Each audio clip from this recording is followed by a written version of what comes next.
Mga ka-Republic, hindi hawak ng Barangay Ginebra ang kanilang kapalaran kung makakasalta ba sila sa top 4. Iyan ang inamin ni Coach Tim Cone. 4 o 5 team ang magkakarambola sa natitirang 3 twice to beat bonus. Ang isa'y nauna ng naibulsa ng Magnolia Hotshots. Dihado ang Ginebra dahil tinalo na sila ng Phoenix at SMB. Yan at maraming iba pa ang ating pag-uusapan, kaya panoorin nyo ang bidyong ito hanggang dulo. Pero bago ang lahat, kung gusto nyong suportahan ang ating channel, please like and subscribe. Malaking bagay na po yan sa aming mga vlogger. Sa mga nag-subscribe na, maraming salamat. At sa mga hindi pa, salamat sa pagdalaw ninyo dito sa ating channel. Guys, sa kabila ng 2 malaking panalong na imarka ng Ginebra ngayong Kapaskuhan ay hindi pa rin secured ang spot ng Gin Kings sa top 4 sa team standings. Hindi pa rin sila nakasisiguro na makakakuha sila ng twice to beat bonus. Ang panalo ng Ginebra laban sa kupunan ng Talk and Text noong araw ng Pasko kasama na ang panalo kontra sa Meralco ay isang maliit na hakbang lang palapit sa hinahangad na twice to beat incentives. Pero gaya ng nasabi na natin, hindi pa tiyak kung papasok sila sa top 4. Nasa number 2 position pa rin ang Phoenix sa kartadang 7 wins, 2 losses. Pero 2 mahirap na laban ang kailangan pa nilang pagdaanan. Sa January 10 ay kontra sa Meralco Bolts, pagkuway kontra sa TNT on January 14. Dito'y magpaparada na ng ibang important Talk and Text sa katauhan ni Ralir Hollis Jefferson, nakatadantang kapatid ni RHJ. Kailangang ibigay ng Phoenix ang kanilang A-game laban sa 2 team na ito kung hindi dadaos-do sila sa standings. Kung matatalo ang Phoenix sa Meralco, aakyat naman ang Bolts sa number 2. Ang problema naman sa Bolts, kailangan din nilang harapin ang napakainit na Magnolia Hotshots. At heto ang take natin dyan mga idol. Since sure na ang Hotshots sa twice to beat bonus, sa kanilang laro laban sa Bolts ay mayroon silang option na ibigay ang game upang lalong gumulo ang karambola sa ibaba nila. Depende yan sa kanilang tingin kung alin ang papabor sa kanila. Pero alalahanin din, sisters team ng Magnolia ang 2 nasa ibaba nila, ang SMB at ang Ginebra. Makikinabang ang 2 team na ito kung igugupo nila ang Bolts. Sa ating tingin, baka makuha pa ng San Miguel Beermen ang number 2 spot.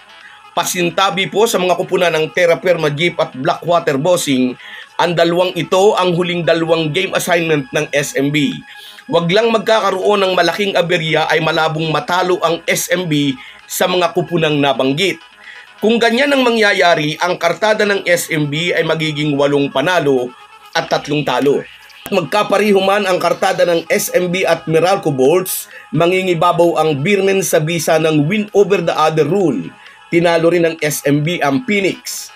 Sa kabilang banda, pinasaya ng Barangay Ginebra ang kanilang mga fans sa nakaraan nilang 2 laban. Dinaig muna ng Gin Kings ang Meralco noong December 22, 110-96. Nasundan ito ng malaking panalo rin laban sa Talk and Text mismong araw ng Pasko. Back on track ang Ginebra at muling nabuhay ang kanilang pag-asang makaharbat ng twice to beat bonus. Ngunit sinabi nga po ni Coach Tim Cone, hindi hawak ng Gin Kings ang kanilang kapalaran. Ang pagsalta nila sa top 4 ay hindi lang nakadepende kung mananalo sila laban sa Northport on January 7 at kontra sa NLEX on January 13. Pareho ring nangangailangan ng panalo ang Batang Pier at Road Warriors upang makasalta sa playoffs. Kaya 2 pahirapang laban pa ang kailangang malampasan ng Gin Kings upang magkaroon ng pag-asa sa twice to beat. At kung sakaling hindi papasok sa top 4 ang Gin Kings, malalagay sila sa malaking disadvantage. Halimbawang malagay sila sa number 5 at malaglag naman ang Phoenix sa number 4, silang 2 ang maghaharap. Bit-bit ng Phoenix ang twice to beat bonus. At maaalalang tinalo na ng Phoenix sa Batangas ang mga mag-aala. Matarik na daan talaga ang kailangang akyatin ng mga bataan ni Coach Tim Cone. Pero ang tanging konsolasyon ng mga Ginebra fans, si Tim Cone ang coach ng Gin Kings. Mahirap madaluhang sunod ng Phoenix ang mga mag-aalak dahil siguradong nakapaghanda na ng adjustment ang American Mentor. So guys, yan lang muna. Isang ligtas at masayang bagong taon sa ating lahat. Hanggang sa muli. Bago tayo magpaalam, may imekos-mekos na natin ang ating shoutout. Shoutout kina Arnold Arago at sa kanyang kapatid dyan sa Iligan City, Mindanao, sa pamilya Arago. Adrian Harabero, Carlos Kayanan, Love Plus One, Water Lady, Happy New Year, Cecilio Tenorio, Alvin Katakutan, Happy New Year din sir. Romeo Conchada, Merry Christmas.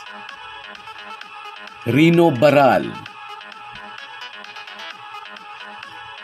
Roberto Janco at si Andres Cater.